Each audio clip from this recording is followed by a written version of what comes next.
এটা কি বলো তো? এটা হচ্ছে লাউয়ের বাকল, মানে চোচা। লাউ খাওয়ার পর কি লাউ তোমরা ফেলে লাউয়ের চোচাগুলো কি ফেলে দাও? আমি কিন্তু ফেলি না। দেখো লাউয়ের চোচাগুলো দিয়ে আমি কি করি। দেখো লাউয়ের চোচাগুলো আমি কুচি কুচি করে কেটে নিয়েছি, আর নিয়েছি এই যে কাঁচা লঙ্কা আর রসুনের কোয়াগুলো আমি থেতো করে নিয়েছি।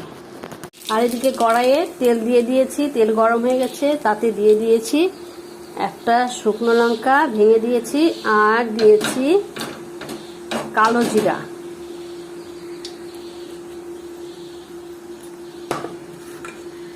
এইবার এই লাউয়ের চোচাগুলো ছেড়ে দেব। লাউয়ের চোচাগুলো একটু নাড়াচাড়া করে একটু সাইড করে দেখো তেল বেরিয়ে এসেছে। এতে যে আমি কাঁচা লঙ্কা আর রসুনের কোয়াগুলো থেতো করে রেখেছিলাম সেগুলো দিয়ে দিলাম।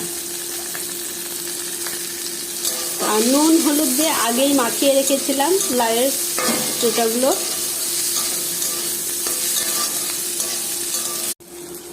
গ্যাসের আঁচটা একটু কমিয়ে দিয়েছি। লাউয়ের চোচা এই যে ভাজা হয়ে গেছে, লাল লাল করে ভেজে নিয়েছি। এখন এই নামিয়ে দেব। এই দেখো নামিয়ে নিয়েছি।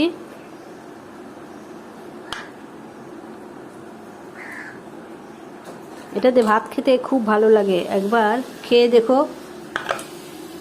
ট্রাই করে দেখো একবার, ভালো লাগবে।